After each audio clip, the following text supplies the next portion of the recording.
লুটেরাদের কাছেই ফের ব্যাংকের মালিকানা ফিরিয়ে দিচ্ছে বিএনপি। এতে দেশের শ্রমিকরাই বেশি ক্ষতির মুখে পড়বে বলে মনে করেন এনসিপির সদস্য সচিব আখতার হোসেন। বলেন, দেশের অর্থনীতি যখন খাদের কিনারায় তখন শ্রমিকদের নিয়ে ভাবছে না সরকার। শুক্রবার শাহবাগে জাতীয় শ্রমিক শক্তি আয়োজিত সমাবেশে বক্তারা বলেন, কেবল দিবস পালনের মধ্যে সীমাবদ্ধ না থেকে শ্রমিকদের ন্যায্য অধিকার ও মর্যাদা নিশ্চিত করতে হবে।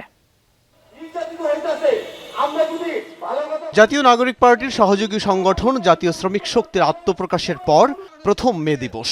ন্যায্য মজুরি নাই, সে তার জীবন নিয়ে অস্থিরতায় থাকে। আন্তর্জাতিক শ্রমিক দিবসে রাজধানীর শাহবাগে শ্রমিকদের নিয়ে সমাবেশে বক্তব্য দেন শ্রমিকরাও।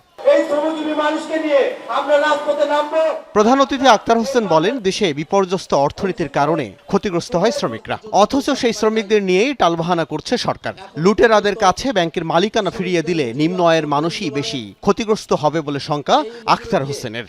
যেসব ব্যাংক লুটেরেরা বাংলাদেশ থেকে হাজার হাজার কোটি টাকা তারা পাচার করেছে, তাদের কাছে একীভূত হওয়া ব্যাংকগুলোকে ফিরিয়ে দেওয়ার জন্য মাত্র 7.5% অর্থ তারা যদি ব্যাংক দিতে পারেন, তাহলে তাদেরকে ব্যাংকগুলোর মালিকানা দেওয়া হবে। এমন করে বাংলাদেশে ব্যাংক রেজুলেশন আইনটা পাশ করা হয়েছে। এটা অত্যন্ত দুর্ভাগ্যজনক।